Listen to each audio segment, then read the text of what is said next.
Quoi de neuf, docteur? Bonjour, Patrice. Bonjour Laurent, je vous informe de l'imminence d'une sympathique petite polémique, une polémique en provenance d'Alger. Alors, Alger, vous le savez, jouit d'un des plus beaux sites de la Méditerranée. Son histoire remonte à l'Antiquité. C'est un exemple unique de Médina, avec ses habitations traditionnelles, ses mosquées anciennes, ses palais ottomans. D'ailleurs, l'UNESCO ne s'y est pas trompé en classant le site au patrimoine mondial, et ce dès 1992. C'est donc tout naturellement que la ville d'Alger bénéficie d'un plan de sauvegarde du trésor qu'elle représente, en quelque sorte, l'objectif étant d'en faire une ville-monde ouverte aux touristes. Voilà. Donc, tout cela a conduit à la signature d'une convention de partenariat entre la région Île-de-France, l'administration algéroise et, c'est là qu'il va y avoir un problème, les ateliers de Jean Nouvel, le célébrissime architecte français. Et effectivement, c'est là que ça se complique, puisque 400 personnalités algériennes, dans une lettre ouverte, demandent à Jean Nouvel de se retirer du projet.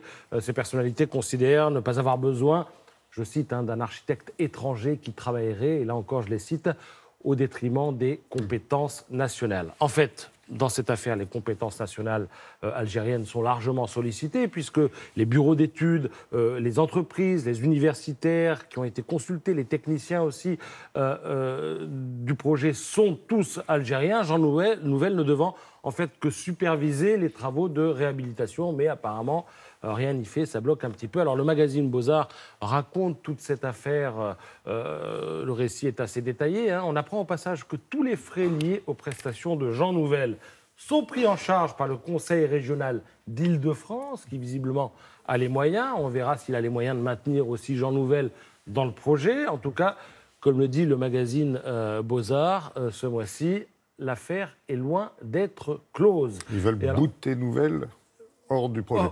Oui, on pourrait le dire comme ça, effectivement. Alors, pour l'heure, il y a une réaction de Jean Nouvel. Vous pourrez la lire sur le site internet de Jeune Afrique.